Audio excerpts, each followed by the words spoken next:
Hello there, wrestling fans. I'm here right now with my Over the Limit predictions. There were a lot of matches being announced this past Monday night on Raw, the commercial-free Raw, which I talk a little bit about in the video where I talk about Bret Hart becoming the new United States Champion. As I said, a lot of matches announced last night during the programming on Monday Night Raw, emanating from Toronto, Ontario, Canada. And in particular, I really like that they have a lot of mid-card wrestlers now on this very card.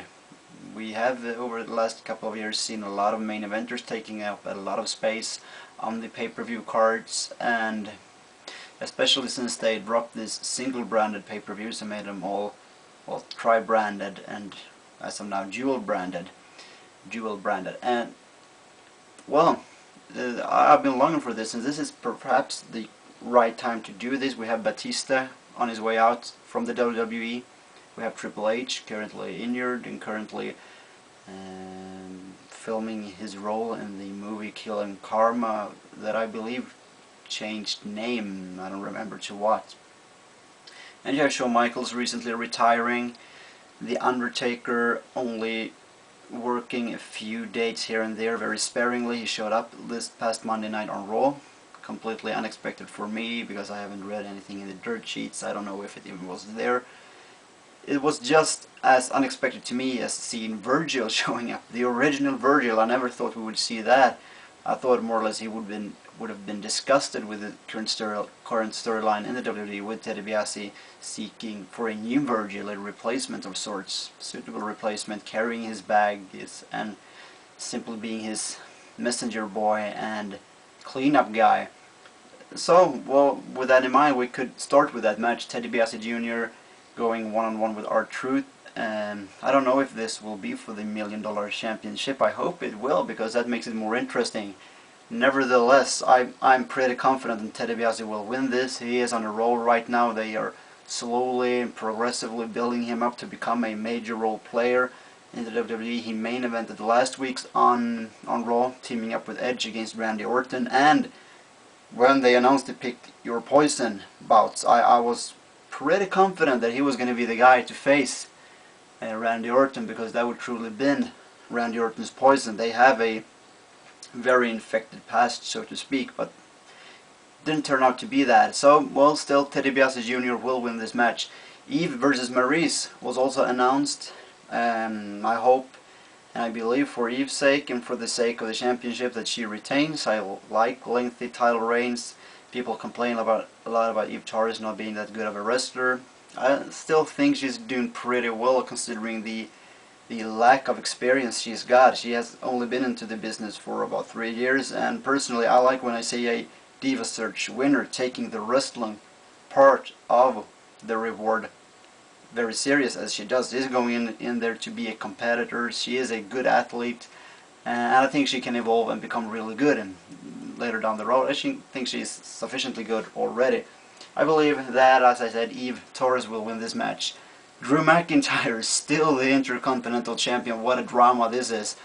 I really thought that he was only going to get back on SmackDown, but actually being awarded the title after Kofi Kingston winning it, that is the ultimate rubbing it in. People are, I guess, very disgusted with what's going on right now with McIntyre being Mr. McMahon's crown jewel and getting all the kind of services he needs to be successful, and well, he is truly a fortunate son and a fortunate one. I believe Drew will win this match and retain the title as well. Could be Kofi Kingston doing it, but I believe they will keep building the hater for Drew McIntyre without letting anything out of the bottle. It's just gonna brew and brew and brew till the bottle explodes. So Drew McIntyre, I believe, will retain the title that he perhaps shouldn't be having right now, and that a lot of people sympathizes with Kofi Kingston, feeling that he should have that title.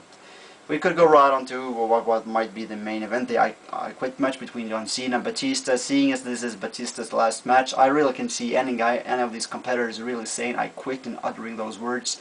Feels pretty distant to me, but we're gonna see it happen. And apparently it will be Batista, I believe.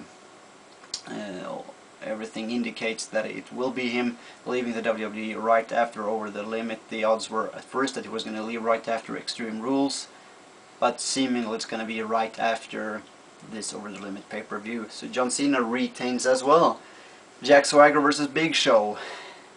This is a weird build-up, because when he smashed all of Swagger's trophies last week on SmackDown, a lot of people were sharing, and well, let's face it, most of those trophies, if any, probably were not Swagger's trophies for real.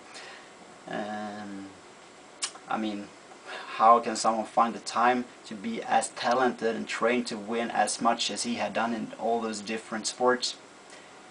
That is not possible in my mind. So I believe what happened there, I actually felt for Swagger. I mean, imagine if someone did all that to something you had worked your entire life for, winning all these trophies, all these awards, and having all this memorabilia of your life and what you have done, and someone just smashes it to pieces. I'm impressed that he didn't start to cry, Swagger, because am I the only one that almost felt sorry for Swagger there? I felt the same way when Cena feuded with JBL back in 2005, and Cena just came in and he started ruining everything of JBL's stuff, his car, his tires, and I just felt, come on, what are you doing all this to him for?